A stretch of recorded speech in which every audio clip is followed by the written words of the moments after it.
right, we're back. And we're Welcome, back. welcome to the Formula Juan podcast with the titular Juan Howdy. and me, Carlos Julian, the brother, Hello. where we talk about all juicy Formula One topics that we complain a lot about. Yeah. No, nobody else gets to talk about these juicy topics. This is Everybody's a more of a silenced in the industry. this is a candid podcast. We talk shit about the sport we like. Exactly right. Fire chat talk about Formula One. Yeah. But all right. So what a week, huh? We're back after summer break. Yeah. After the Belgium Grand Prix in Spa. Oh man, I was pretty excited to be back, but I was just sort of cautiously, like seeing where it was gonna go. And I think now that we've reached this point, now that we're here, I can honestly, and this is probably a pretty depressing part to start with, but I feel like the season's over. I think like more than ever, it's evident that the season is just it's over. Like that, Ferrari are not gonna catch up, and that that Verstappen is gonna win, which is good for him. He won fairly. He was the best driver. You see this race, and he's still the best driver. He's incredible, like he incredibly fast. Like the guy is just flying at the moment, and especially because he's doing it without any pressure. If he was more pressure, I think he will start seeing more mistakes. But since he's not pressure, he's just going and going. So yeah, I don't know. I think I'm gonna call it early. That's it. Podcast is over. Yeah, exactly. I mean, honestly, like the season is over, and now I'm sort of trying to see it from a different lens now. Sort of, I started the process of trying to see it in like a different lens. I feel like now I'm sort of starting to see like, okay, in history, where is this like season gonna start like rank? I mean, it's gonna be remembered as like the second season that Verstappen won. And like, so you're gonna look back at that and be like, okay, that was the one. Nothing a lot happened, but like a lot of like little good headlines came out of it. We saw that Ferrari was like consistently bad with their strategy, and so they needed to improve that, and they still need to improve that. And then you see Mercedes finally struggling after years of dominance as well. So I mean, there's a lot to hang on to the season. It's not the greatest season. You want a little bit more competition, but it's like it was good. It was very exciting at the beginning, and I don't know. I think that the rest of the season is also might have some more good races, but I mean the championship is just over. Yeah. So we got to talk a lot of different topics here, not just about the race, but like I think also about the season in general. If you want, we can start with the first topic of conversation, which is Max Verstappen. And there's a lot of things to say about Max Verstappen. I have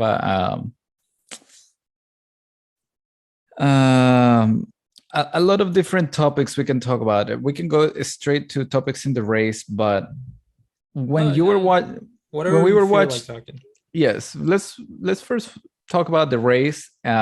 So we see a little bit how it developed, and then we can talk about more general Max Verstappen. But when you were watching the race, at which point did you realize Max Verstappen is going to win this race? Oh, it was pretty. I think by like lap 2. Honestly, when he ended after the start and he was like P8 already, I was like, there's no way that he's not winning this. Like that's it. This is over. This is done and cooked. Like, I mean, Verstappen just had it, because he was just flying past the competition, past every other car. It took him like less than like 5 laps to go through everybody after the restart, and then like he just got through Sainz, no problem there. Perez, nothing to worry about. Perez didn't even have to be told to step out of the way. Just Verstappen was just naturally faster.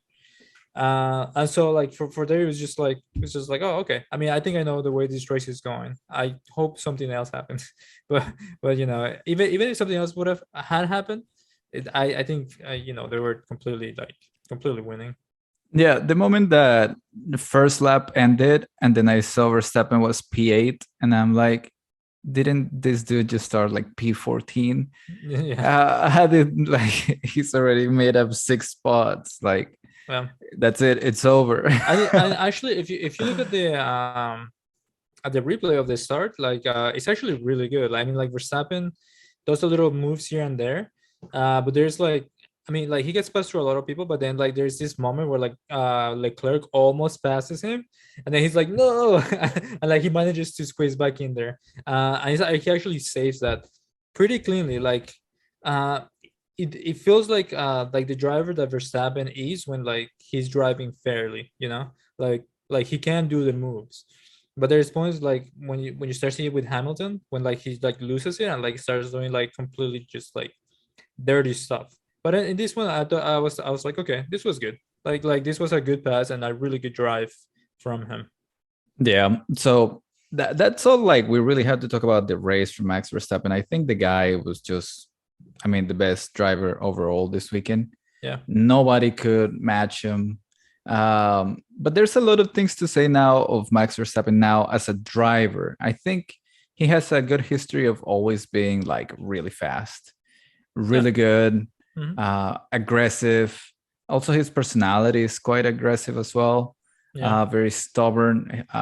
He never feels like he's in the wrong, even though sometimes he is in the wrong.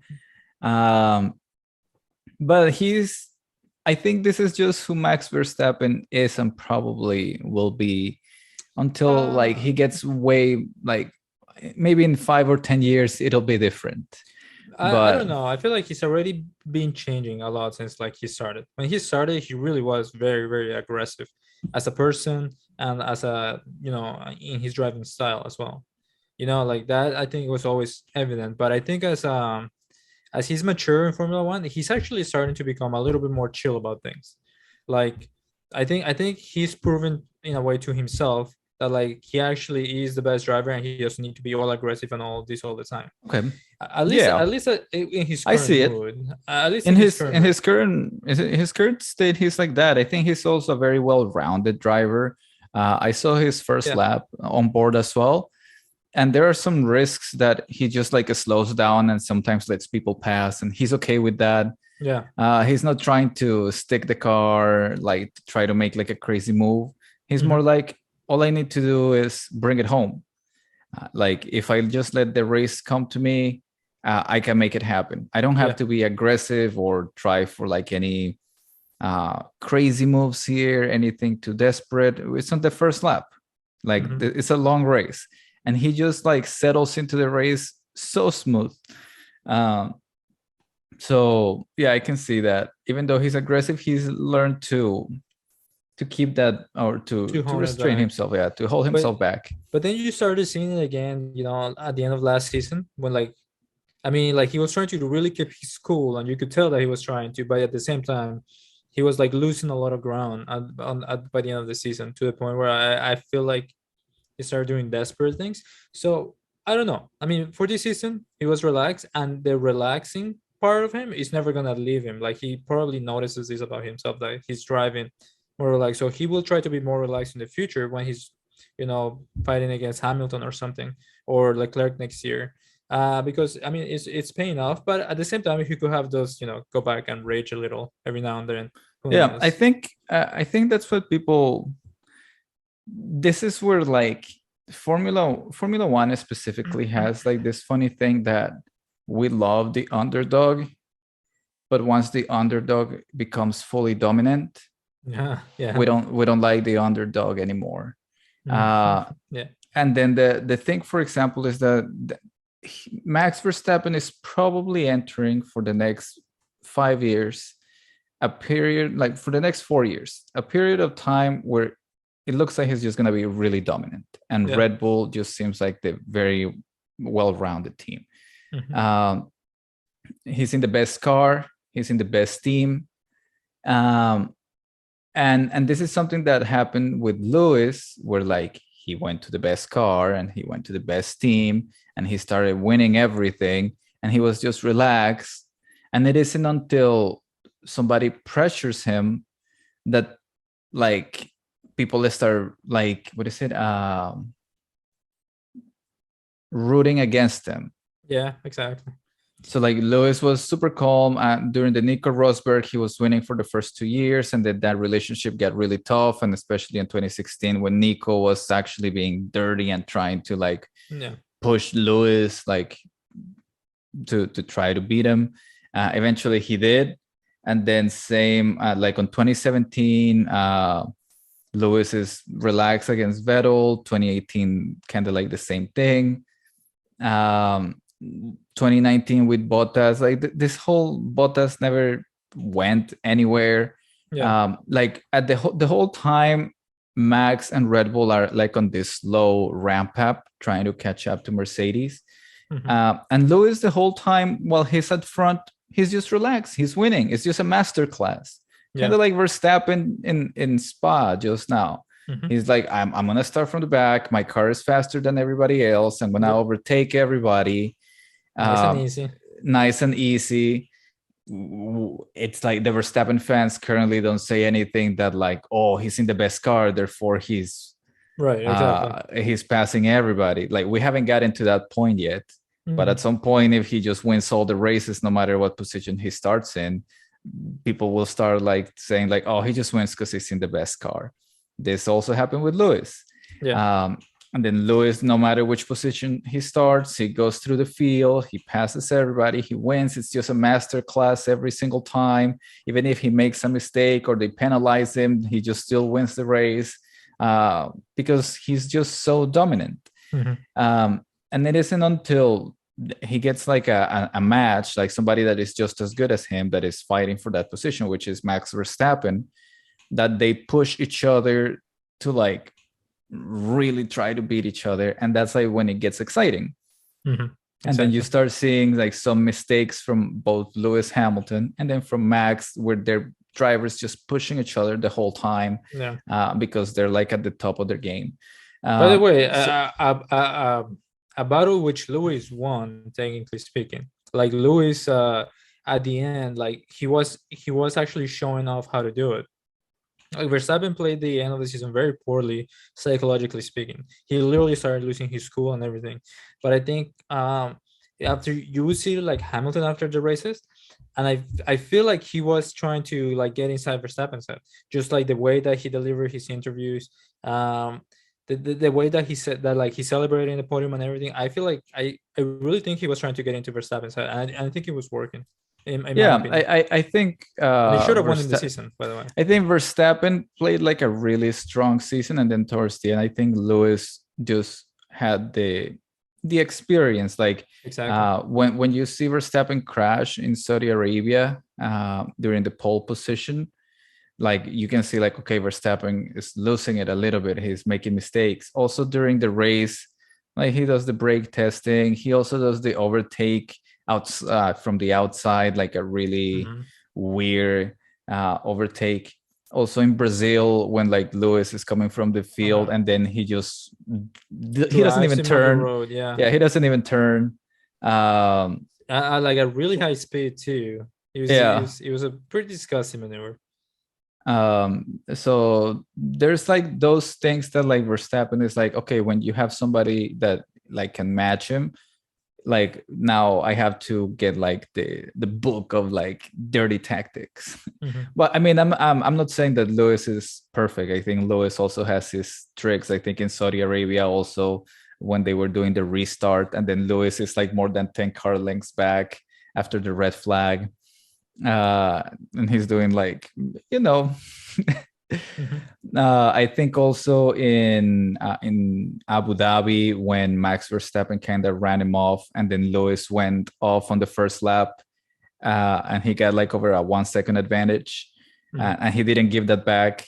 That's also like it's like they are both doing like little things here and getting away with stuff, just pushing the rules. So it's not by any means, but I do think that at the end in Abu Dhabi, Lewis got the best of Max Verstappen. And then for reasons that had nothing to do with racing, Max Verstappen won it, which is what I think is unfair. It has nothing to do with Max or anything against Max. It's just like I feel like the circumstances were unfair. Exactly. I never really... like you said, like I've always just hated that part of the season. I mean, I dislike Max Verstappen. as a driver in general. Not when he's driving well. Like when he's driving well, I'm like neutral towards him. But when like he starts acting up, I'm like, I don't like his style at all. I think he's like, I don't like the person, like the way he acts when he's under so much stress. But yeah, it was never for me like, oh, I don't want Verstappen to win. I actually was excited to see like who was it going to be. Was it going to be Hamilton or Verstappen? But the way that Verstappen got it, like it was, I don't know, it was so like it was in his merit, and it was taken from Lewis by the FIA, like for no reason. Like literally no reason except, I don't know, maybe, well, I don't know, old British people, I guess they made that decision. Anyway, this podcast is we're diverting a little bit. Yeah. It's easy to reminisce on that season, but I think I feel like I'm still a little scarred from it. I feel like it's still. Oh yeah, I rather not think about that season. Exactly. But same again. It's not.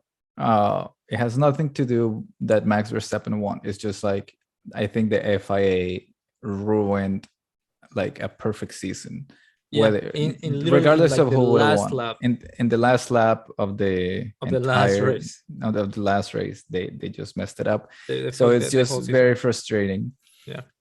But going back to like Max Verstappen, that like it feels like no matter where he's gonna start, he's probably gonna win every single race. He just happens to be that good.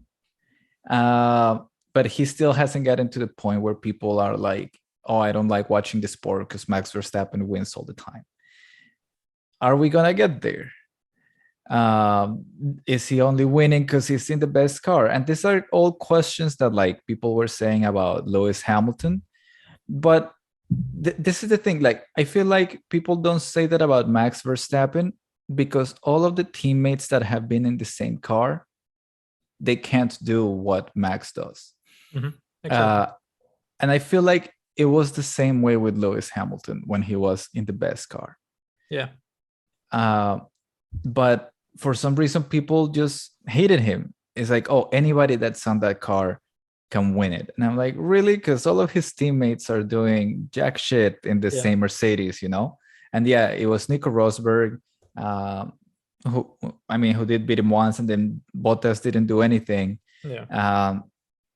So like Lewis really maybe was the only person that could really drive the Mercedes as well as he does. Mm-hmm. And then same like with Max Verstappen, maybe Max Verstappen is the only one that can drive that Red Bull the way that he does because the car is based on him and the team revolves around him. That's the same thing with Lewis Hamilton when he was winning in Mercedes. Yep. So it's just, I don't know. It's like sometimes it's the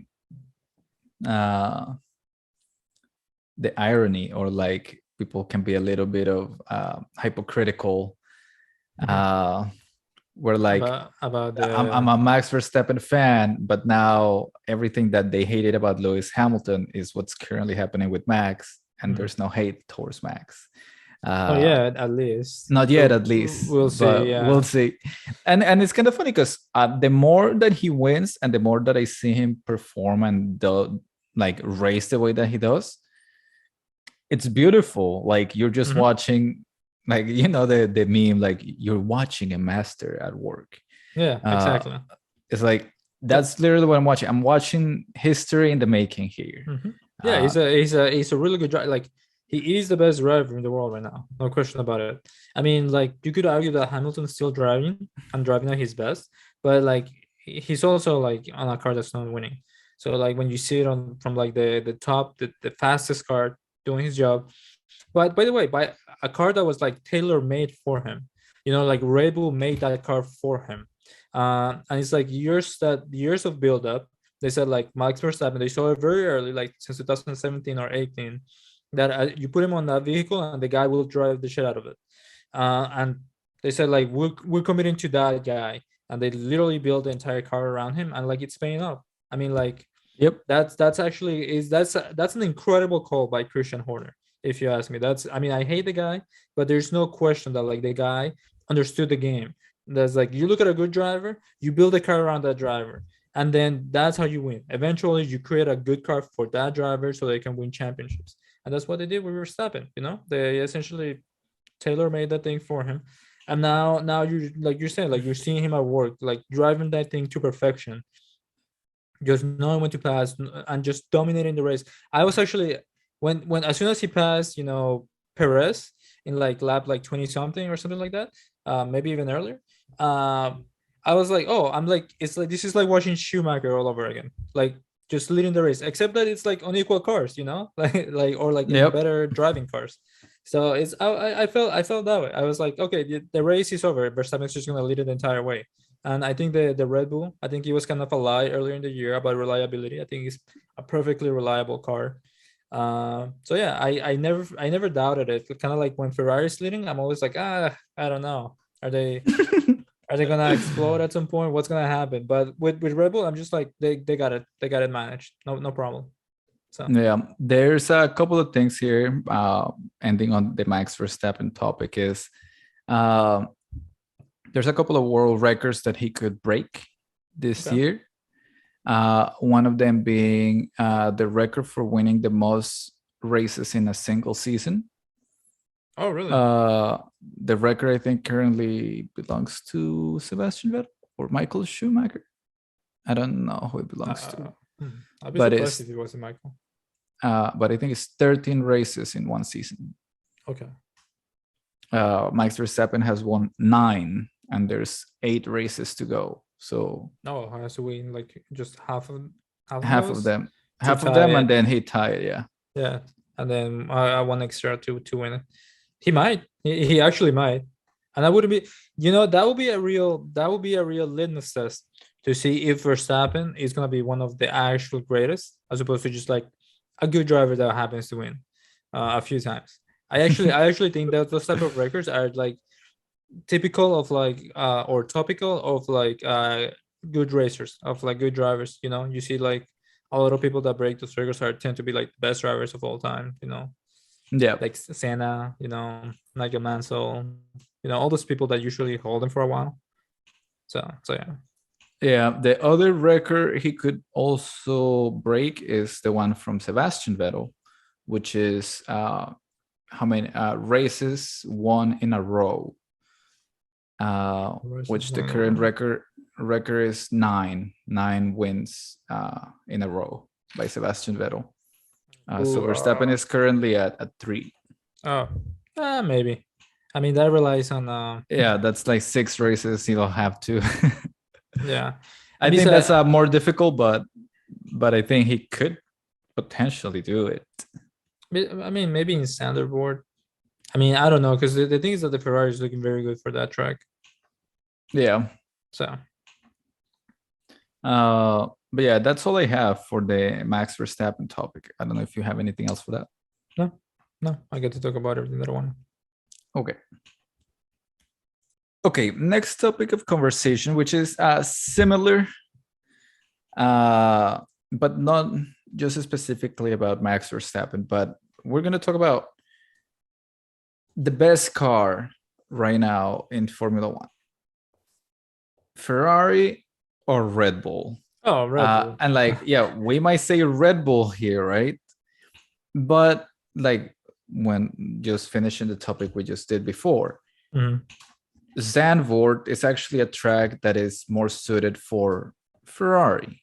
So I don't know whether to think that now every single, like before when it was Mercedes dominating, you would think like Mercedes is going to win all of this race. And then it would be like on the one-offs, like on the Monaco or the Mexico. Maybe if Zandvoort would have been in the calendar at the time, that you would feel like Red Bull has a chance in this one. Yeah. But for the most part, out of like 20 races, like Mercedes was going to win 15 or 16 of them.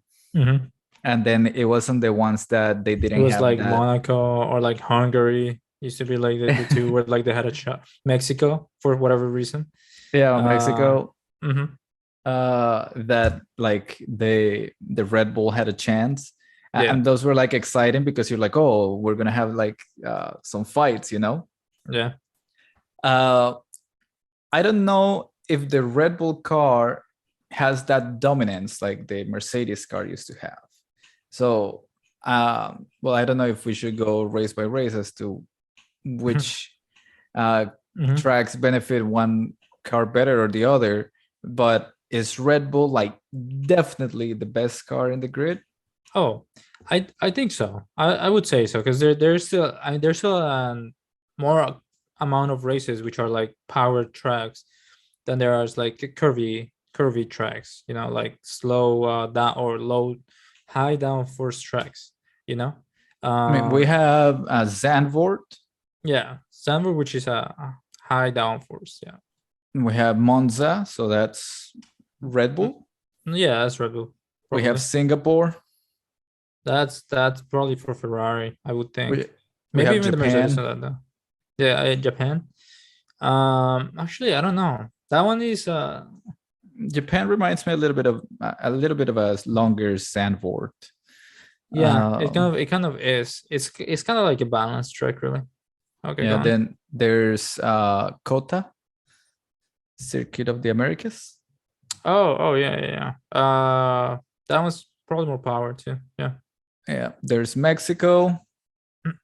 There's Brazil, and there's Abu Dhabi.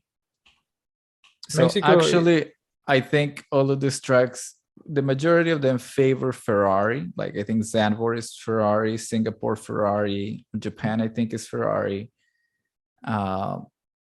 Mexico and Brazil Ferrari. Brazil is more of a toss-up, I will say. Brazil is always more of a toss-up. It's a very fair track, you know. Could be either one. Yeah, so like out of the 8 that are left, I think 4 favor Ferrari and 4 are like maybe on the Red Bull side, like, you know. Yeah, but it's not like a clear Red Bull track. So that's what I'm saying. Like, is the Red Bull really the best car? Or I think Red Bull are the best team with the best driver, but I don't think they built the best car, if that makes sense. Well, no, I disagree. I think they built the best car for the season. And during this point of the season, they're winning. I mean, I think they built the right car, and now they're just like a 50-50 left over for them. I mean, that's not bad. You're still probably winning. So no, I think they are the best team in the grid. And I also don't think they are the best team. Yeah, I don't think it's for sure that like Ferrari is just gonna be more or better in these tracks. I feel like there's a couple of clear ones, like I think Zandvoort and maybe Singapore, but the other ones are really like very loose in my opinion. Where like it's like a Monaco situation, or no, like a Spain situation, where like was it Spain? Well, the one where like Leclerc started first and then went back to fourth. I think it was last race, right? Was it in France? In France, he crashed. Where was the one that he? Hungary? I think it might have been Hungary. What was it? What happened in Hungary? He got 6th in Hungary. Well, there's one that he did one that he went from 1 to 4th. So, but yeah.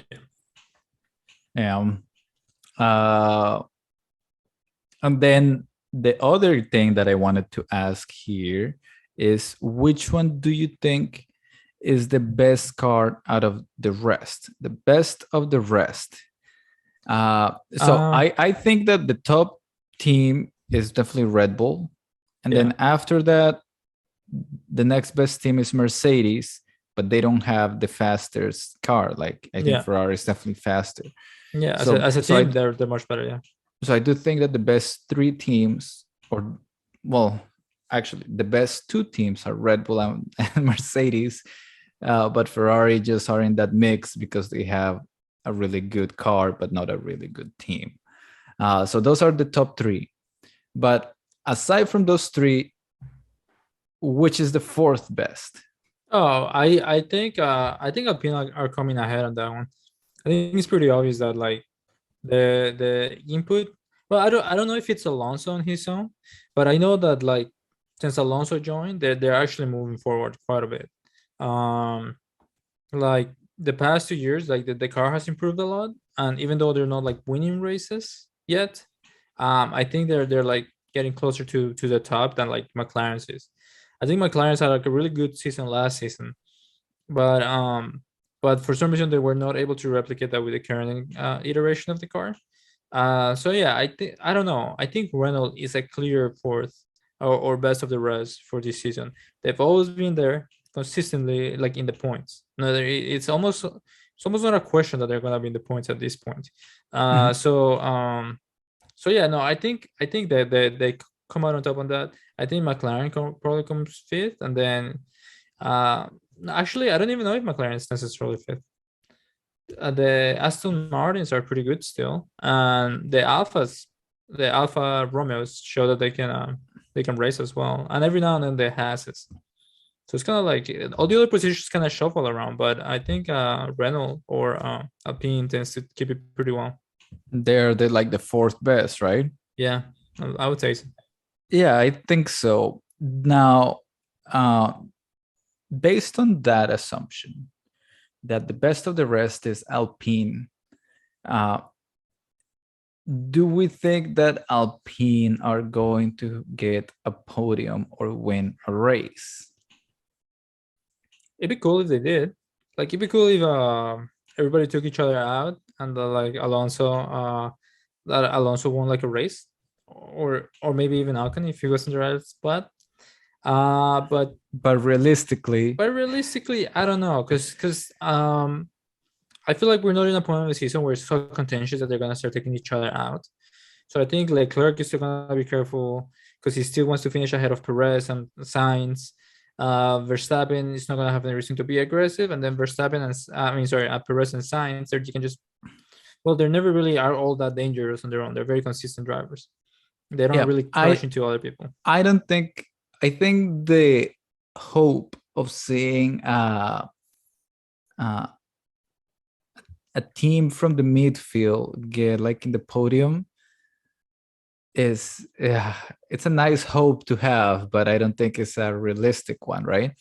Yeah, If we go back to the weekend that just happened, well, Hamilton didn't finish the race, but all of the other ones, Perez, Verstappen, Leclerc, Sainz, and George Russell, they were like over 20 seconds ahead of the Alpine.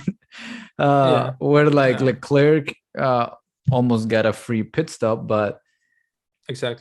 but even then he still managed to overtake the Alpine and finish in front of the Alpine, although without the 5-second penalty. But that was like 20 seconds that Leclerc didn't even have to risk, Yeah. you know. So Mhm. like if he wouldn't have risked those, he would have ended the race 20 seconds ahead of the Alpine, and the Alpine is best of the rest. So in Exactly. order for Alpine to get to a podium or win a race, like it takes a lot of drivers from the top to just To not be go there. out. Yeah. Yeah, and like Leclerc started like what is it, 15, 20? I don't know what, like 15 or 16th. Yeah. 16. He started from there, and then he was still able to finish 20 seconds ahead of the Alpine, assuming there was no pit stop. Exactly. Yeah. So I mean, they're not on the same field, is the thing. Like they're not on the same like competition. Uh, but I don't know. I mean, I don't know. Maybe they have a eureka moment and the car starts going like 7/10 faster yeah, on maybe some qualifying or tracks something. do really benefit them, Hmm. and we might see them there. Yeah. Uh, but yeah, I think that every time I want to see Alonso fight Hamilton and like really try to win it, but the Mercedes just seem faster than the Alpine. Like Russell and Hamilton are really sometimes bringing it to Ferrari, and the whole time they're just threatening there. They have like a Hmm. really good race pace, um, which like kind of annoys me when like Toto Wolff just says like, oh, Yeah. this was our worst qualifying ever, and I'm like, bro, you're starting fourth and fifth, so shut the fuck up. Yeah. But uh, I mean, I don't know. I guess that general attitude is I don't know, somewhat like appreciating Formula One, But I think it can be much myself. I think It's just like every weekend, and I'm like, bro, like your team is working really hard for this. yeah. It's just can be a little like if I'm there and I'm like, bro, I'm killing myself here. I know that the car is not winning, but we're still like top 3 teams in Formula One. Exactly. So calm down a little bit. Maybe give us some good pep words so we can like get excited to come to work tomorrow, as opposed to like be scared that we're gonna lose our jobs if we don't make the car faster. Yeah, I know what you mean. So anyway, that's all I had about like the best cars in the grid. I don't know if you have anything else you want to add. No, no, no. I think I got to talk a lot about the development of the Red Bull, which I wanted to hit. Okay, so next topic of conversation is Ferrari. Now, this is the section of our podcast that we decided to call "Let's Criticize Ferrari." I guess so. Criticizing everybody, yeah. The issue with Ferrari is that now I just don't trust them. Everything they do, it just looks like a clown show. Well, I feel like everything that they do, it just looks like a question mark. Like, not necessarily that is wrong. It's just more like, was that the right choice? Because I don't know now. Like it seems like the right thing, but Ferrari did it, so maybe it's not. like for example, like when the race started, and like Sainz was in first place, and then he had the softs, but then like the 11 cars behind him had all the mediums. It was like, I guess Ferrari are trying something, but it looks like everybody else is on a different strategy that might be better. Yeah, I think like the only reason you feel like maybe it's not as bad is because Verstappen also started on the softs. He started on the softs, and you're like, okay, I guess they have one. If Verstappen is doing it, yeah, then it's okay. Exactly. But it's not like, oh, Ferrari is doing that. I don't have to question it. They just know what they're doing. It's like Verstappen is doing it. I don't have to question it. Yeah. Anyways, yeah, very very questionable things like that. Now it's just like a part of like that you have to keep in mind for Ferrari. And then they just have like all these like terrible incidents with the pit lane. I mean, like that honestly, that is what it comes down to. It's like bad decision making. It's like they don't know. They're not making decisions. I feel like it's not. Oh yeah, they are bad decision makers, and I think now they know that. I don't know if they've accepted it, but I feel like now they don't want to make decisions. So now they go into these radio conversations with Charles Leclerc with the drivers, which are like 3 fucking sentences long. It's like, Charles, we are on lap whatever. If we put the mediums, we can keep doing the same pace, and if we put hards, we feel like that it's good. Do you want to switch to the hards, or like you want to keep staying out, or you want to pit now? Question. Yeah. It was, yeah, you were like expecting like they were describing so much of like they were talking so much, but they were saying so little. Like the softs are good, but the mediums are good. It's kind of like, what are you guys doing? Like, I think what probably happened is that behind the scenes, Leclerc came after the races and he's like, you gotta tell me what the fuck you're talking about, or you gotta tell me what this is, like at least give me a choice of the decision or something. They probably discussed it with the team, and this is how they're trying to approach it. But it's like, it sounds so bad anyways.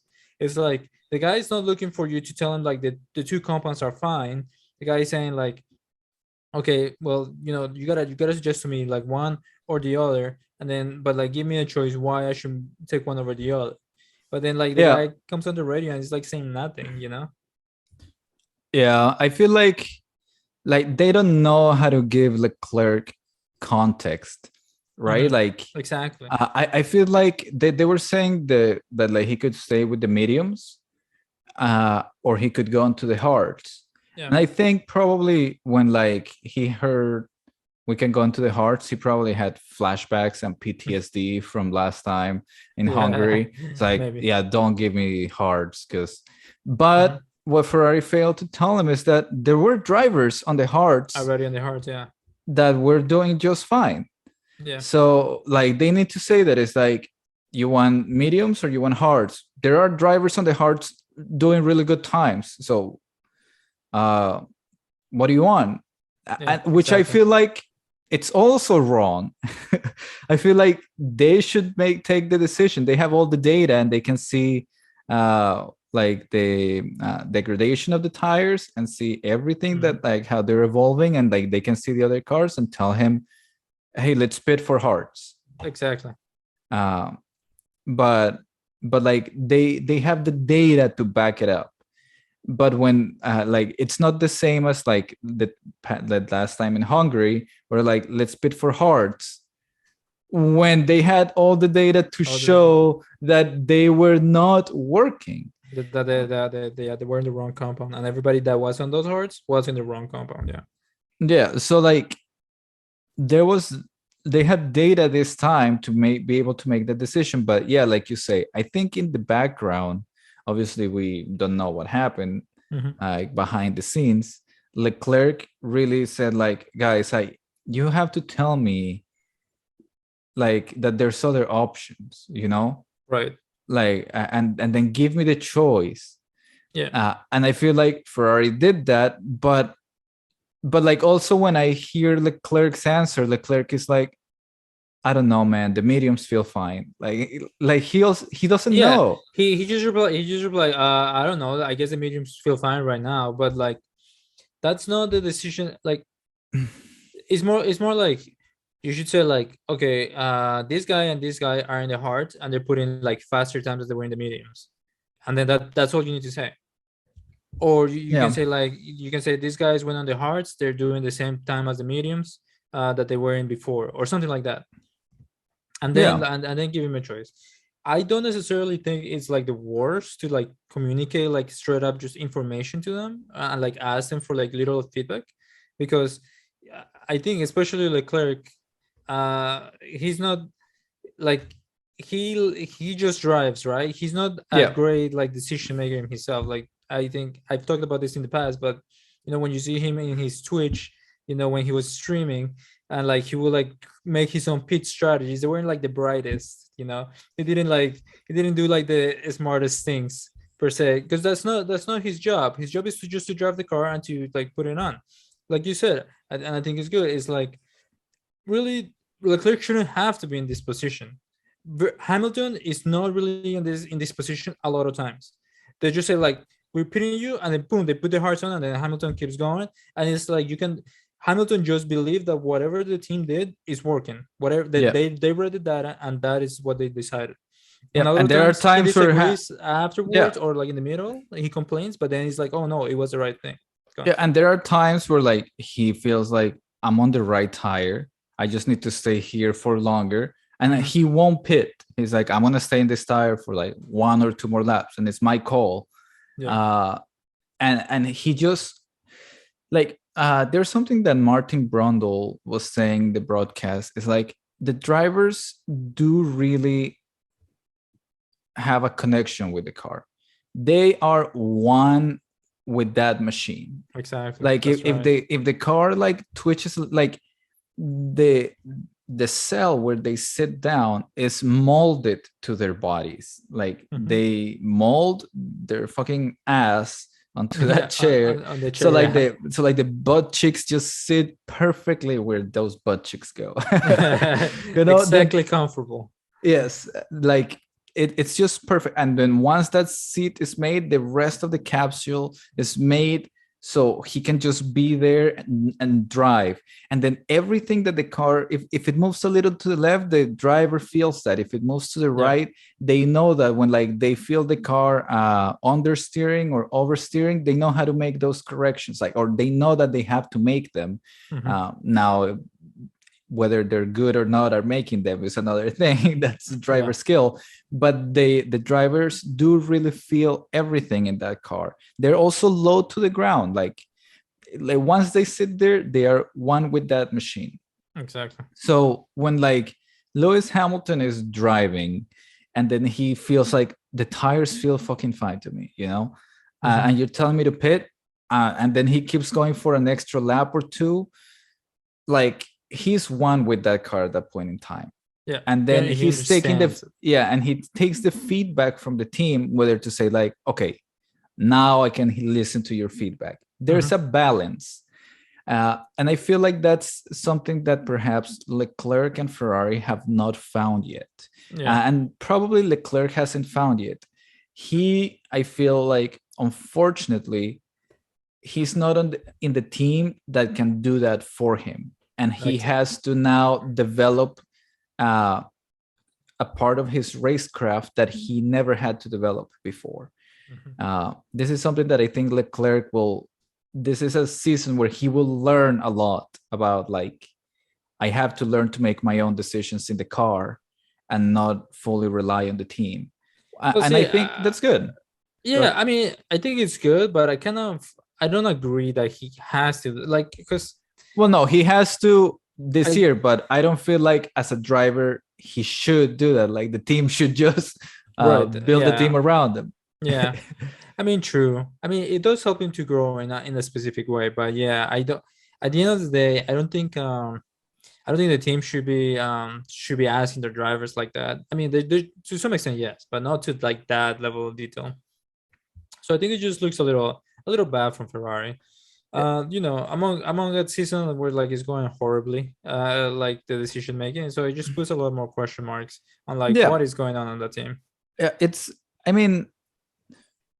mean, you can feel like, when you have such a talent in your team, like we say, like Hamilton is in Mercedes, they build a car around Hamilton.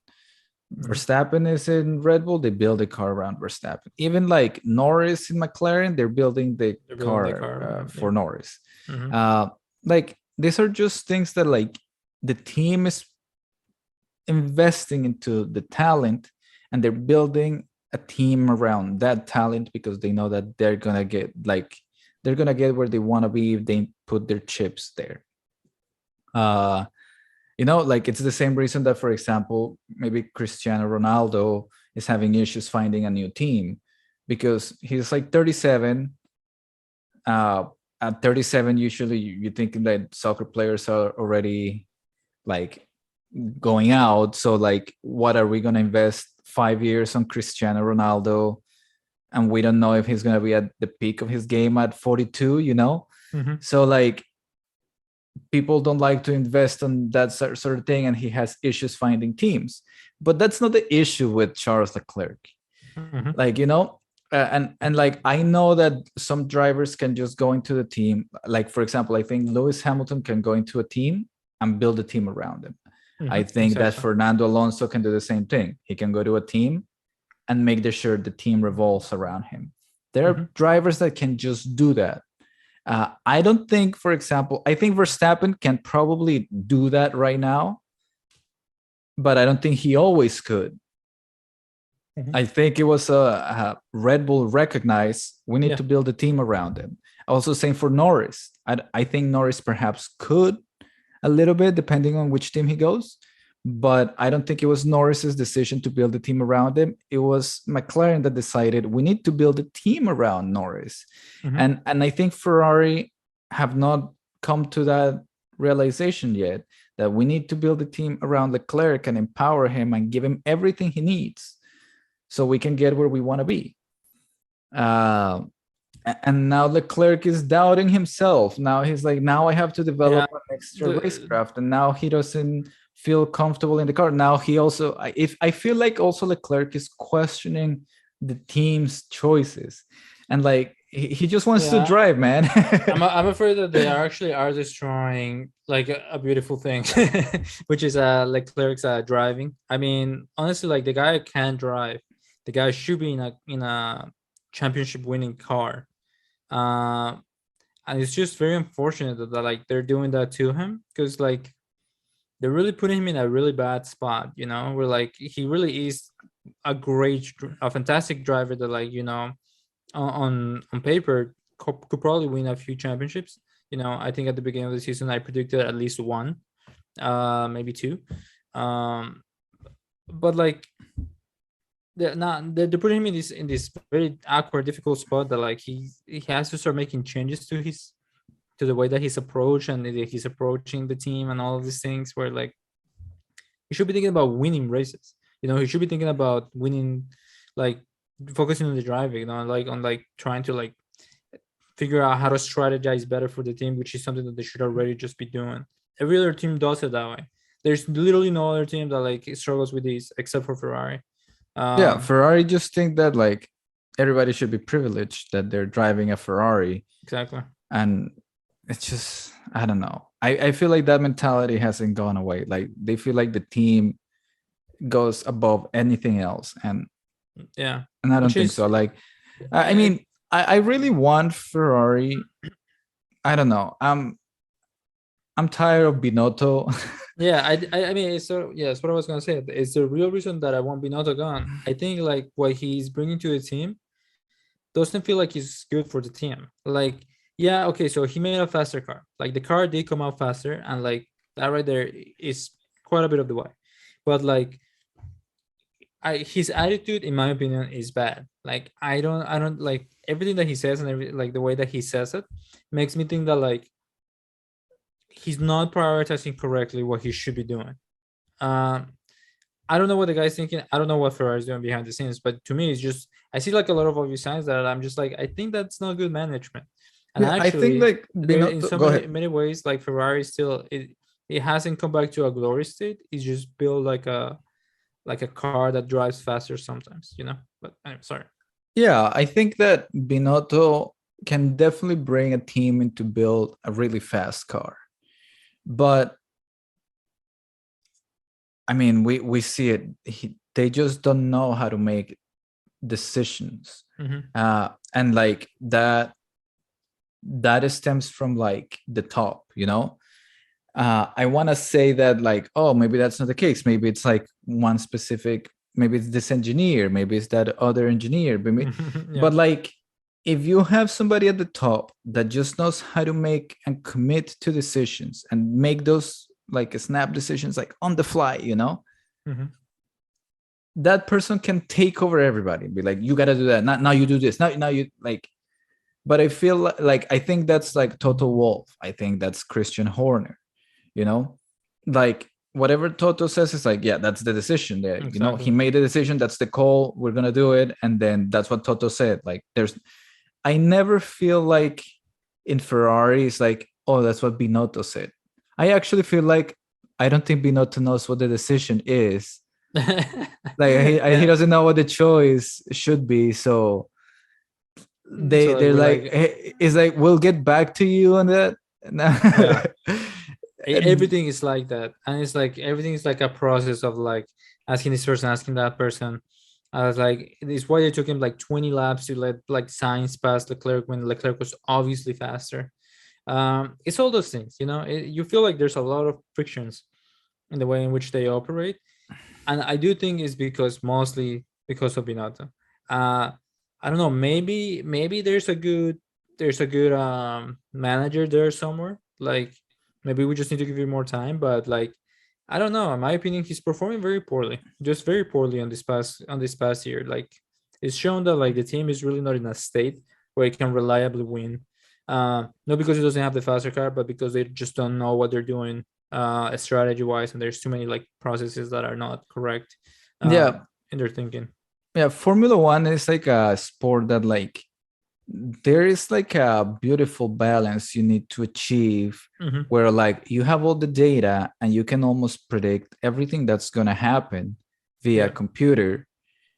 But there are some human elements that like, even though the machine says this, the machine doesn't have like the intuition, or it doesn't have the talent that the driver has, Exactly. Like you can crunch all those numbers and it'll tell you that you'll get here. But if you put Max Verstappen in that car, he'll probably get you, like the computer says he'll get third place. But with Max Verstappen, he'll win the race. Yeah, like exactly. the computer cannot take that into account because you don't know that Michael Jordan is gonna score 50 points this game. Like, No, yeah, I think it's what that's one of the aspects that I really enjoy about the sport itself. Is that like to me it does feel like an intellectual, a very intellectual sport in the sense that like there's all these like technical aspects that you have to take into consideration because yes, I mean the driver is very physical for the drivers, but at the end of the day, this is a sport for the mechanics and of the mechanics, like this is like they put this car together, like it's all about putting the best car together. I mean, like a driver can take you so far, but like you need to give him a good car to do it. And that's essentially sort of what the game is. It's why I mean it's why I don't know, it's very appealing to me to think about all the different aspects, all the different strategies that you can implement in Formula One. It's literally not just about being the fastest driver. You also have to have the smartest team making the decisions. I think Ferrari just showcased that, like plenty. Like I don't know, maybe they stopped investing on their strategy team for a while to get back into it, but they need to start like yeah, investing on strategies because oh my god, like very there's very also doubtful judgment. the call at the end to pit Leclerc for the fastest lap. Yeah, exactly. That was there's a radio. Did you hear about the radio communication between No, Leclerc and Ferrari? I didn't. No. So if you go, there's like a YouTube video. It's like a 30-second YouTube video where they're asking Leclerc, "Hey, we want to pit for fastest lap," and then Leclerc was like, "I don't want to do it. Like, what do you think?" It's like, if it's up to me, I want to stay here and I wouldn't risk it. Yeah. And then Ferrari is like, "Oh, so we want to do it," and he's like, "It's up to you guys, but I would not risk it." And then they box him. Uh, Oh my god. so they box him. He comes out. They told him in the radio that he would come out 1 second ahead of Alonso. Mhm. And it's much closer than a second. But there's that issue with Alonso. Yeah. He gets overtaken, and then he has to overtake him again. He doesn't get the fastest lap. He has to use the tires for that, of course. Yeah, he speeds on the pit lane, Mhm. gets a 5-second penalty for something that he didn't want to do. So, I mean, you can blame either Ferrari or you can blame Leclerc or a combination of both, But because Leclerc at that point is like, "Hey, I would not risk it." He could have just stayed out. Yeah. I But go ahead. I mean I think it's like 65% Ferrari, like 35% Leclerc. I think I mean I think it is his mistake sort of like speeding through the pit lane or whatever, or Although in the pit lane. Ferrari says that the sensor was damaged, so the fact that Leclerc was speeding wasn't human error; that it was a car error. I Although don't know about that. I think it's an excuse. Yeah, I don't know about that. That sounds very I think doubtful. because Leclerc said that it was his Something's fault. magically broken in the car. Yeah. Leclerc said that it was his fault. He admitted it. So, you know. Yeah, I mean, it was in that sense, but it's also like they hastily call him in, and then he goes in, and then like you're trying not to lose time because you know how close Alonso is, and you still come out behind Alonso. It's kind of like, well, you probably did the right thing by trying to hurry, but you still made a mistake at the end. So I don't know. I mean, like I can blame Leclerc, but only so much because like that was not the right call, and I guess if he was asked about it, it's even worse. I didn't know. I Yeah, didn't even know he was asked about it. yeah, he was asked, and then I mean, yeah, I feel like Leclerc should stick to his guns, but I feel like you say, I think most of them, like 65% Ferrari, 35% Leclerc, is a fair thing. Leclerc also shouldn't be in a position where he needs to question his team. The team has all the data. He knows that they know that Alonso is however many seconds behind, and they told him, "Hey, you're gonna come out a second ahead." You know, I mean, I do think that if it was another driver, like let's say Lewis Hamilton, and Lewis Hamilton is like a second, it's like, no, I don't want to do that. Like a second is too close for comfort. Exactly. I feel like maybe Hamilton wouldn't have pitted there, no matter what Mercedes would have Yeah. said, you know? I mean, it's just like bleeding points for no reason too. Just like losing points left and right. Where when at the beginning of the season, like Leclerc was being so careful about that, you know? Like when he was, I think, in Australia, he was winning the race, and they told him like they could pin him, and he was like, you know what, guys, are you sure? Are you 100% sure that you guys can do this? And they were like, yes, yes, and like he went in and he was able to get the fastest lap. Oh no, no, no, no! They told him don't come in because I don't think we want you to do that. Oh yeah, I think he wanted to. Yeah, he wanted to, but they told him don't come in. I think you're still gonna get the fastest lap, and he's like, are you sure? Okay, but like okay, and then like he stayed out and he had the fastest lap at the end, no problem. And I mean, and that's sort of the mentality that you were looking for, of like conserving points as many as you can because you know Leclerc really care about that. But now you see it now, and it's like I don't know, like he's in such a bad spot with the team that like he knows that like he's not winning, that he's just like I don't know, do whatever, you know. And then like he's like I kind of disagree with this, but I guess I'm not like in a competing position anymore. So yeah, Yeah. I don't know. I think this would be the perfect time. If there was another top team like that, unfortunately, maybe Mercedes. Mercedes should go up to Leclerc and sign him up, And sign knowing him, that right? Hamilton is going to be out in the next 2 years or whatever, and then just sign him now. And it's like, hey, you're going to be in a Mercedes in 2 years. That's what happened with Montoya back in 2003. They signed him He early. Montoya like had pole position. He started first on the race. He made a strategy, and then like during the pit stops and everything, they favored Ralph, and then Montoya, like it wasn't like in the French Grand Prix, and I think Ralph ended up winning the race, and Montoya got like second or third. Wow. And then Montoya was furious. It's like, why did you leave me out? Like the strategy was supposed to benefit me. I'm winning the race. I got pole position. I'm first. And Yeah. now I lost all the positions on the pit lane and on the strategy. And Montoya was furious. And then McLaren came and signed him up for 2005.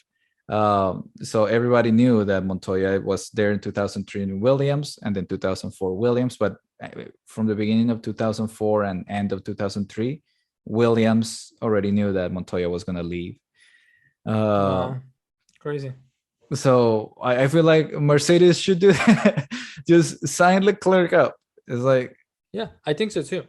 I think, well, I mean, I think it's too early to call it because Hamilton is still there.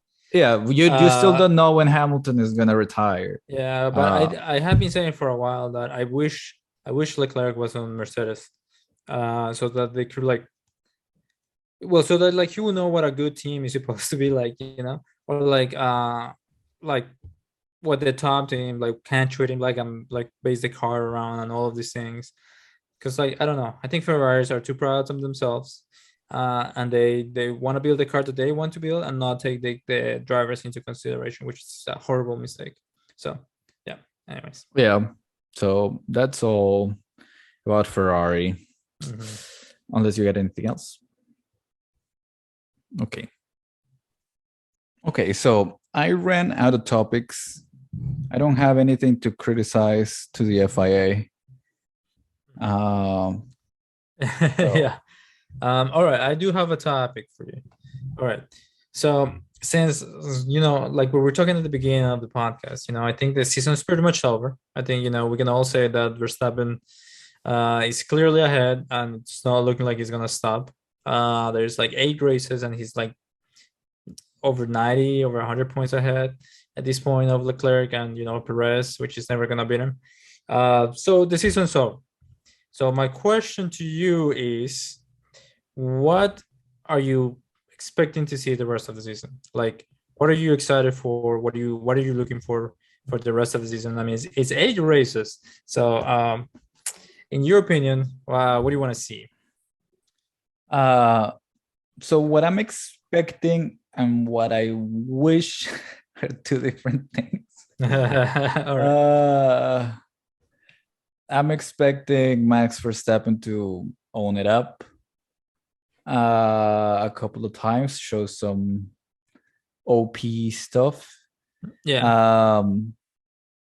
But I guess let's not go from what I'm expecting, but things I would like to see. Now, this is not what is it? Predictions. Like I'm not predicting any of these things are gonna happen. It's just things I would like to see Happen. just as a fan. Yeah, just for fun skis. Yeah. I would like to see Ferrari and Leclerc come together and actually get it together.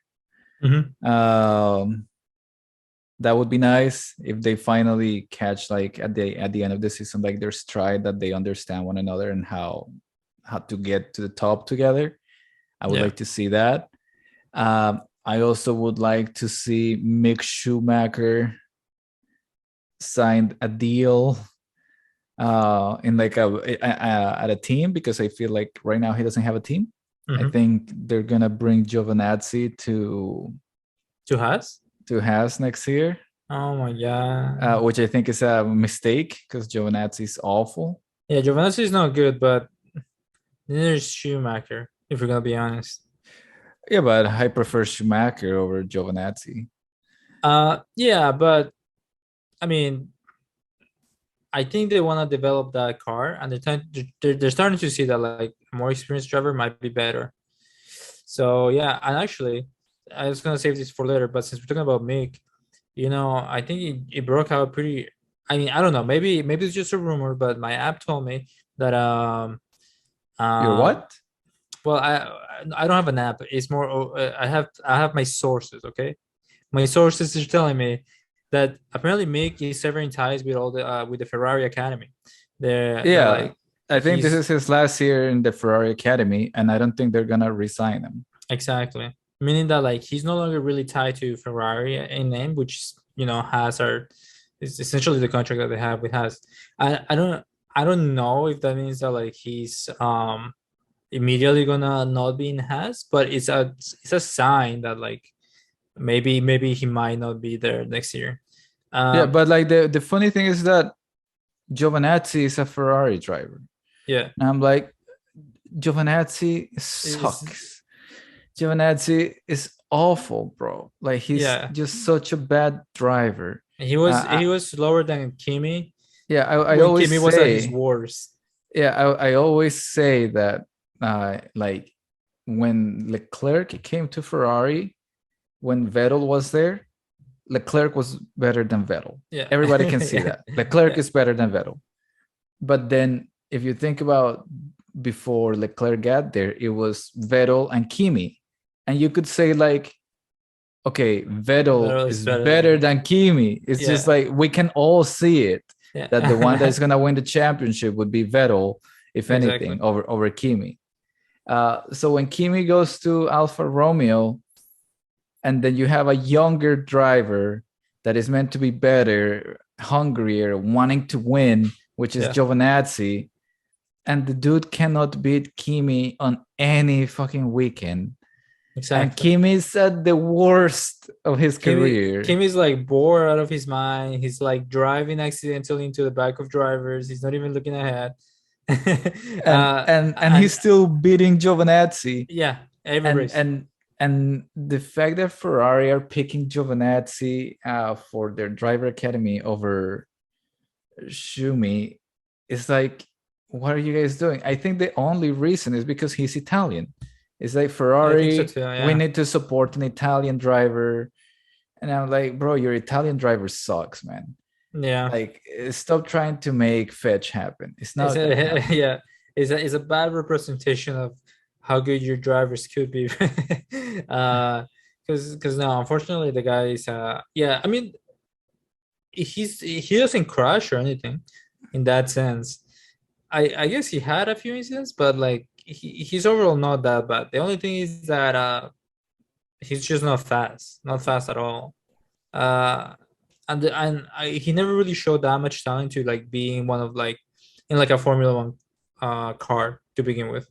I think there's always been stronger drivers than him. So yeah, I don't know. It kind of stinks. So I would want to see Mick stay in Formula One over Giovinazzi. Yeah, but That's I don't know something that where I want to see. I don't know where he's gonna go. There is no way he's gonna land like a I don't know, McLaren deal. Alpine, AlphaTauri.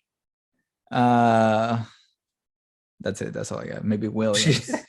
Yeah, I mean, yeah, I think that's pretty much all there is to forward to look to is I guess the spot of Mick Schumacher, because like so many things are already like solved for this end of the season that yeah, it is kind of like excitement.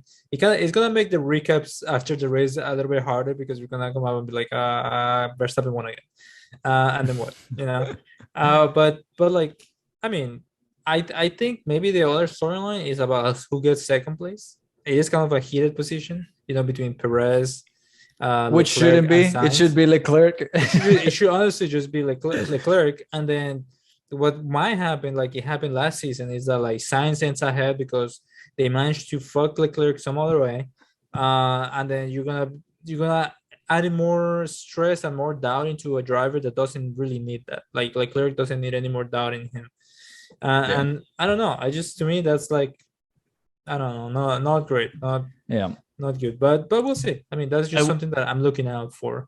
I want to see Hamilton winning a race. That would be nice. Actually, that would be very nice. Yeah. I don't know if it's gonna happen, but I want to see it. I feel like the circumstances for that are not as rare as like an Alpine winning.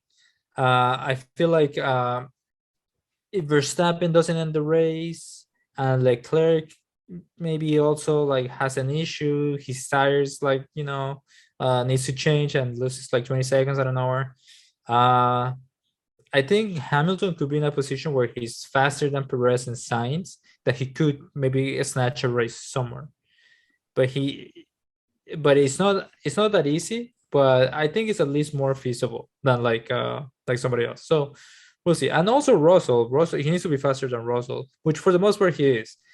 In many times he is at least. But yeah, it'll depend. It'll depend a little bit. Yeah, and that's it really. I mean, I know I'm okay with Daniel Ricciardo not finding another team. I feel like I don't want to see Daniel Ricciardo in Formula One another year where he sucks. Well, so I don't think it's gonna happen unless Stroll magically decides that he doesn't want to race anymore. Because the only reason that Stroll is there is because he's that owns the team. I mean, it's not Stroll is not the worst driver. He's actually okay. He gets points every now and then. But a lot of people are like, what is he still doing in the sport? And like no other team would really have him. No other team is excited about him. He's slower than like an Ocon, for example. And less consistent, especially qualifying. So if he magically decides that he doesn't want to go out, I think Aston Martin would be the last team in which he could find a home. Otherwise, yeah, unfortunately, no. Yeah, and unless Haas wants him, Haas should get him instead of Giovinazzi, maybe. Yeah, I like Ricciardo as a person. He seems like such a charismatic personality. But he's not so charismatic when he's losing. Like, it's like a sad charismatic.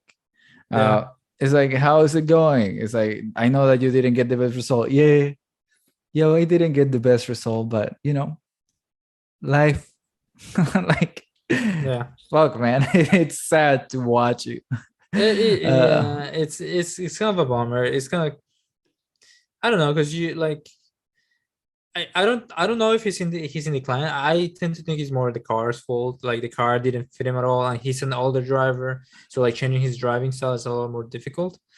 And especially because the car was already so customized for like Lando, and like Lando already knew it so well.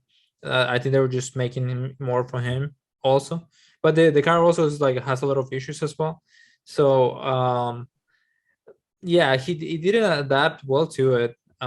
But I think he's still a talented driver. I think there's like he might on some weekends be better than what he is currently. So So that's it. Mick Schumacher to find a drive. That's what I want to see. Charles Leclerc getting his shit together with Ferrari. Yeah. And Hamilton winning a race. That's what I want to see. Yeah. That'd be nice. That would be nice. All of those are good predictions, but we'll see. I mean, I And what think about you?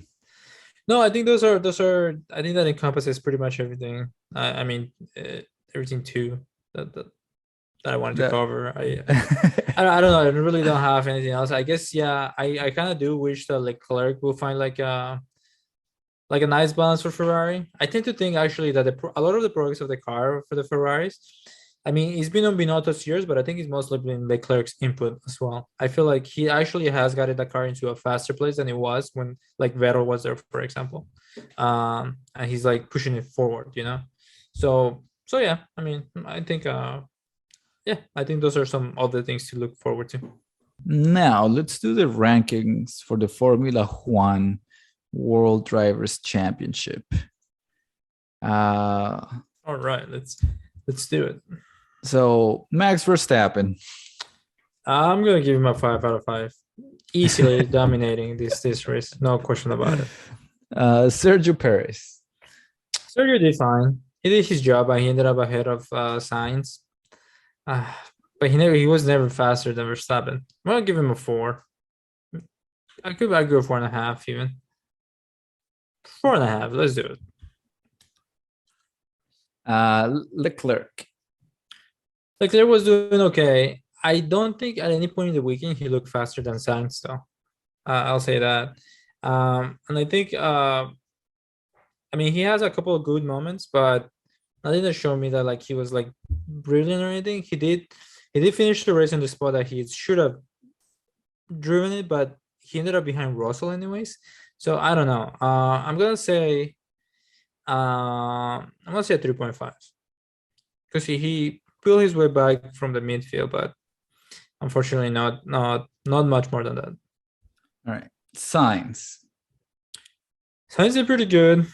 He actually was faster in the practices and the qualifying than Leclerc in general, which is kind of rare. I guess this is actually what we're talking about. Once he gets comfortable with the car, he just drives better. Sainz. So I'm gonna give him a 4. Maybe even, just 4.5. he just maybe. waits for Ferrari to fuck over Leclerc, so he feels like, oh yeah, yeah, exactly. Hamilton. Oh, also, but Leclerc did have that incident at the beginning of the race, which kind of did impair him. Oh yeah, that was like Max Verstappen took his visor thing. And like he let it go and it fell on his car. Yeah, he got that banana peel. Yeah, that's pretty good. But yeah, unfortunately for Leclerc, because then he had to pit and start from the back again, as opposed to like just following Verstappen, which I think he could have done well. But it is what it is. Hamilton. Hamilton, probably like his first 2 of the year. He went out and it was his fault. He crashed and then he ended up out of the race. He had a good qualifying even, better than Russell, who looked faster prior to that, and in every qualifying before the last one. Kind of unfortunate. I didn't want that for Hamilton. It's kind of disappointing, but I don't know if he took it all that hardly on himself. So, a 2. Russell did good. Even almost past the Ferraris. There was a point which like you were like, oh, maybe Russell could have it. But he didn't get it at the end. Still good. I'm gonna give him a 4. 4. Who do I have here? Bottas went out of the race because he got Latifi. So I think I'm gonna give him a 3. He wasn't doing anything bad, anything wrong or anything.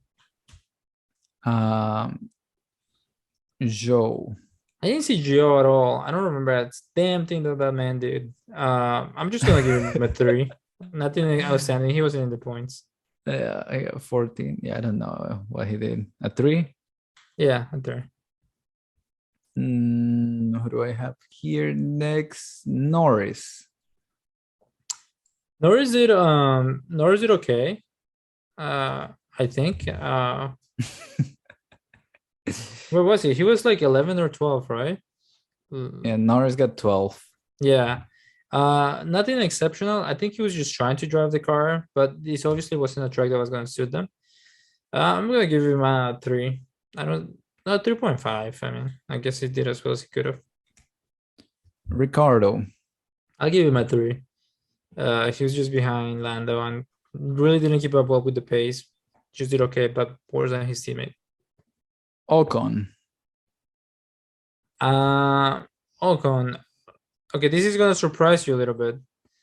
I'm gonna give him a 5 out of 5. I think it doesn't surprise me. I think he drove. I think excellent. Yeah, honestly. one of the best races that I've seen from him that I can be like, okay, like unambiguously, just best of the rest on this race. I mean, obviously Alonso ended up faster than him by a little bit, but he had a fantastic showing. He had 2 cases where he passes 2 cars in one turn at the same time, two times in a race. It was really good. It was really good. He drove really well. He kept his cool and like managed to stay ahead. So yeah, that's 4 positions, just making them out, like, easy. Exactly. Yeah. Yeah. What a guy. Alonso, I'm gonna give him a. I don't know. He did really well. He ended up ahead of a Ferrari for being in the right position at the right time. I don't know if it was all due to him, but it's still best of the rest. I'm gonna give him a 4.5. I mean, I know I just said Ocon, but I think Alonso still ended up higher. So yeah. Albon. Let's see. Really good, really good. I'm gonna give him a 4.5. I almost give him a 5, but I think there's still more to the Williams to achieve that 5, that precious 5.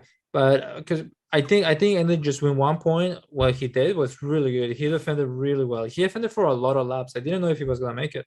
Oh yeah, there was a GIF that I saw with like, Spider-Man 2, where like holding the train, and then you see all the people behind him. He's like, oh. Yeah, trying to hold on to your life. Yeah, because it was like, I think he had at least 6 laps when like the Stroll was already on his DRS, and like he held it. I don't know how he held it, but yeah, but that's the other. I sent you that meme where like is like the commentators congratulating Williams for being the fastest car on the straights, and then it's Michael from The Office handshaking the manager. It's like Williams not being able to put any downforce in that car. That's a pretty good one. I like that one. Yeah, very accurate. So like you're asking, like, I don't know how he managed to defend, and I'm like, I mean, he just like drove forward. Yeah. But it's pretty good. It was he did pretty well. 4.5. I think he deserved that. Latifi terrible. I mean, he almost took out a guy. I'm gonna give him a 2.5 just because I guess he managed to finish the race. I see. Didn't actually hit anybody, and he kept it in I think he tapped Bottas. I think did he? I think Bottas just avoided him, and then he lost it on his own. What about Magnussen? I'm gonna give Magnussen. I don't remember where he ended up. I think he ended up like 10th or 11th. 16th. Oh, 16th. 1 lap down. That you could see Verstappen lapped him on the last corner. I'm gonna give him a 3. And then there's Mick.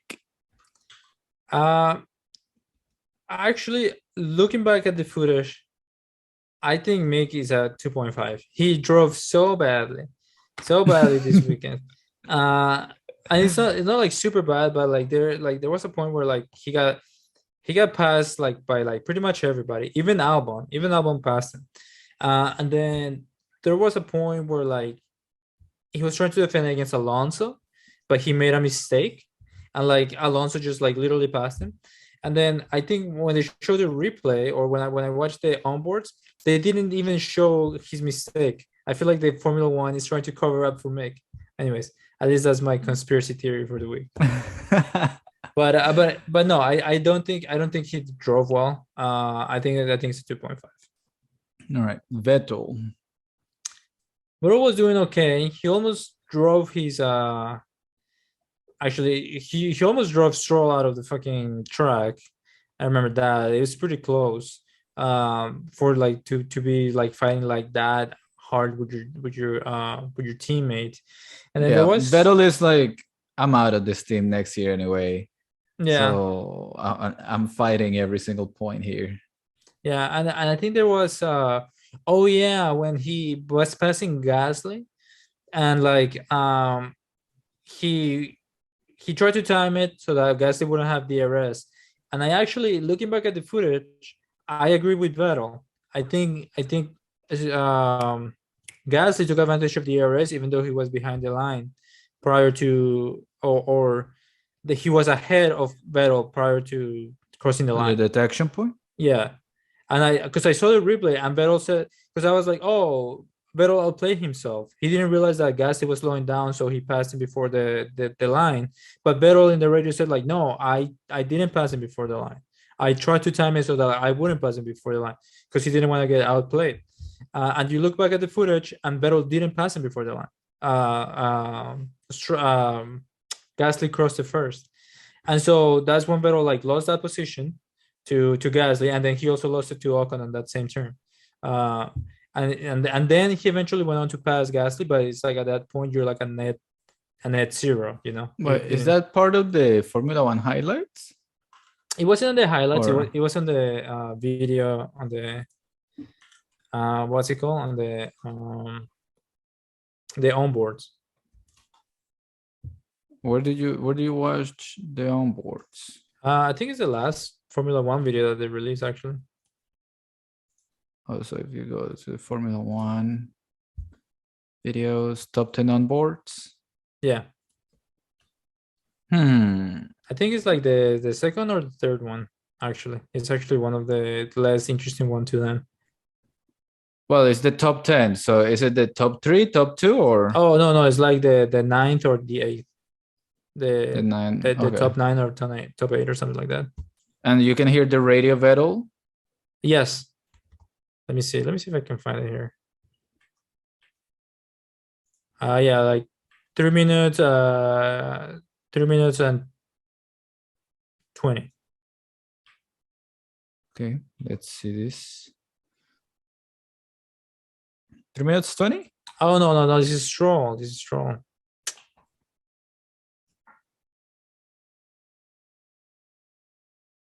Oh, maybe it was further ahead than I thought. Yeah, try 8:48. Okay, let's see this.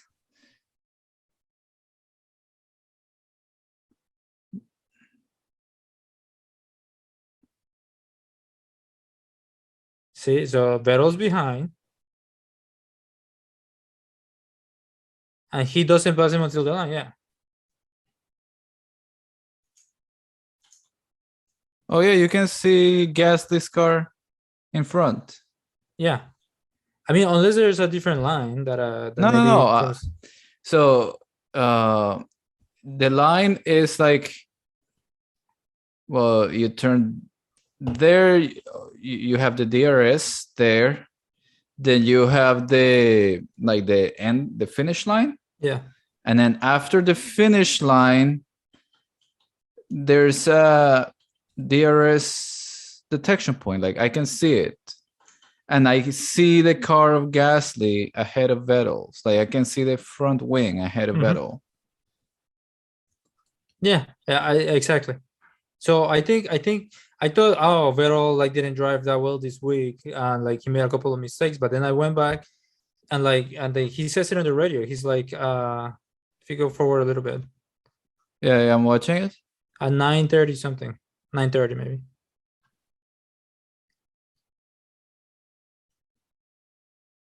When he's being overtaken by both cars. Yeah. Because he should have had the DRS, not Gasly.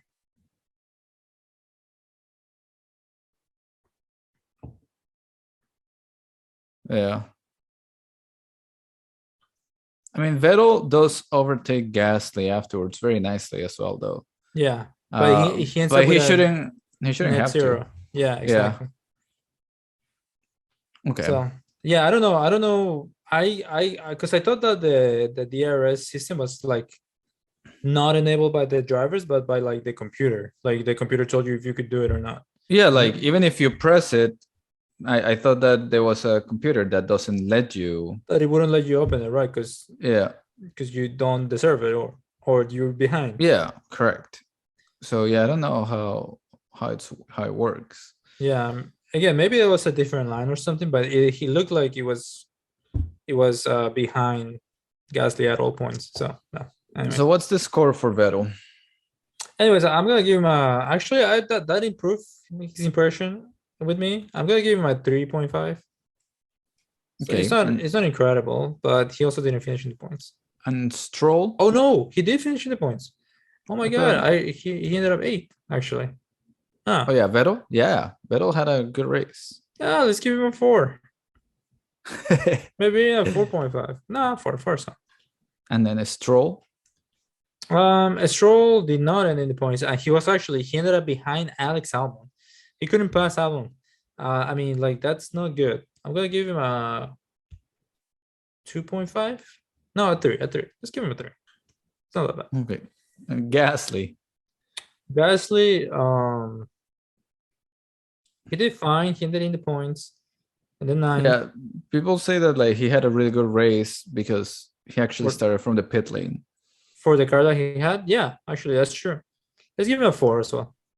It's been a while since you see the Alpha Taurus like, there. I know people say like, oh, he started from the pit lane and he made it there, and I'm like, well, yeah, but there was a safety car on the second lap, so I guess it's true. But I mean, still, I think he had a really good race. Yeah, it's like starting last. So yeah, and Yuki, I don't know. He's nowhere to be seen. I think he had an accident. Didn't he have like an accident on practice? I don't know. I think I saw. I think I saw here, or maybe he's just spun. In any case, he's so not unimpressive. Yeah, he's not driving well at all. Like he's not in the house and anything. I'm gonna give him a 3 because I don't know if I am right about that. I think a 3 is fine. But yeah, he's I like he's losing his like sort of newness, you know. Like last year he was a rookie with an attitude. This year it's kind of just like he's just there, you know. So yeah, we'll see. Okay, now we go to the top 10. Verstappen or Ocon? Verstappen. And then Ocon. Then you have a 3-way tie for third place, which is Perez, Alonso, and Albon.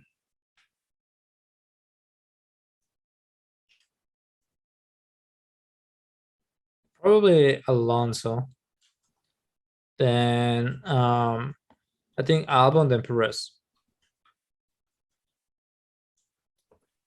Yeah. They then more impressive things. Go on. Then you have a 4-way tie for sixth place between Sainz, Russell, Vettel, and Gasly.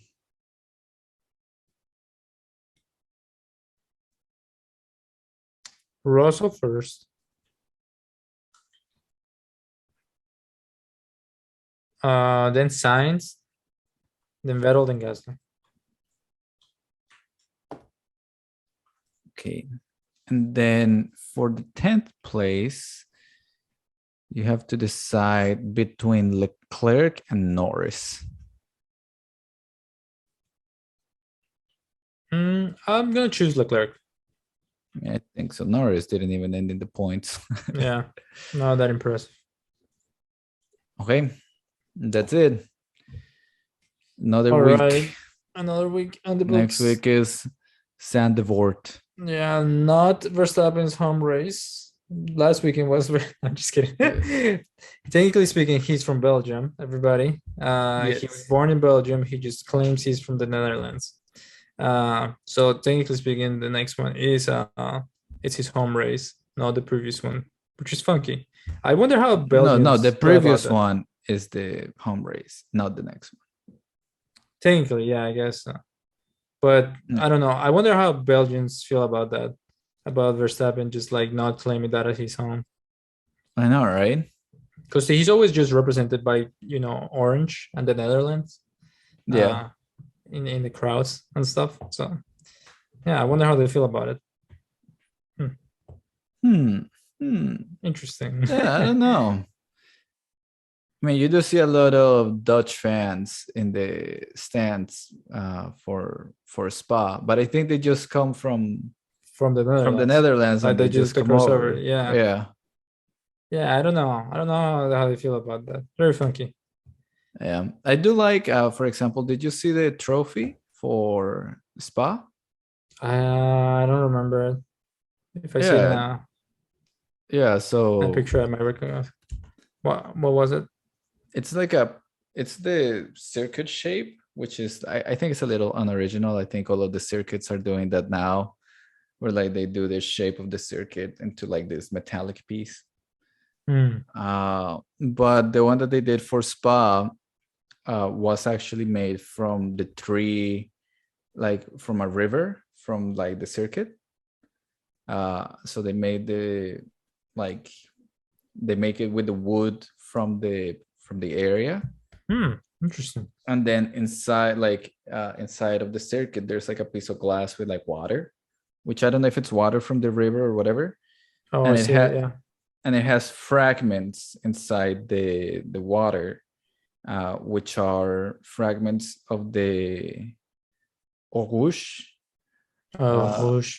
Yeah. Yeah, of like, which is the iconic Spa turn, and it has fragments from like the circuit from back in 1991 or something like that. Wow. So I like that they gave it there's like a history behind like why the trophy is the way that it is. Yeah, it's really nice.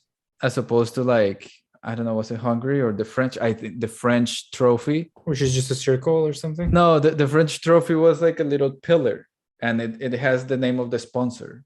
So like, let's say that the sponsor was, I don't know, I can't remember what it was. Let's say that it was Pirelli. It's just like a little tower that says Pirelli. Now, like, how, like, can we?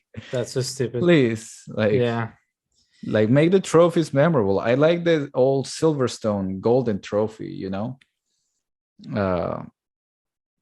big one, like the big cup.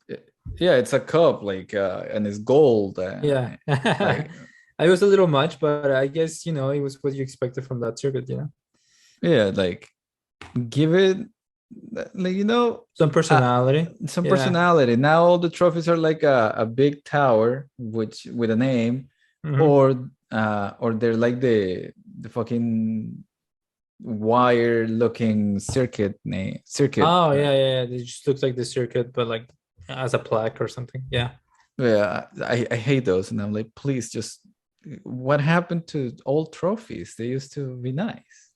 I remember that like each track, I don't know, maybe I made this up with my child's brain, but like when I was younger, I thought like each track had its own trophy and it was like the same every year. Yes. No, that's what it was. Okay. And it was iconic. It's like, oh, I want to have that trophy in my collection. That trophy is from that track. Like, it'd be so nice to win that track so I can have that trophy. But like now they're like making the trophies more modern, and I feel like they can't decide what they like. I feel like one of the ones that was like very like in Australia, you always get the big steering wheel. But I feel like now some other tracks also do that, and I'm like, yeah, a lot of them look like that. Yeah.